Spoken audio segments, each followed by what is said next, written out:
If you don't need everything search anymore, or you want to reinstall it fresh, uninstalling it is pretty straightforward. In this guide, I'll show you how to remove everything search completely from your system without leaving leftover files. First, make sure everything search is closed.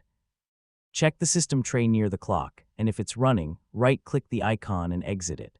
You can also open Task Manager and end the process if needed.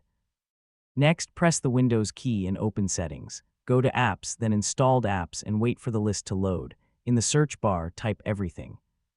When it appears in the list, click it to expand the options. Now click Uninstall and confirm your choice. Windows will remove the program from your system. This usually takes just a few seconds.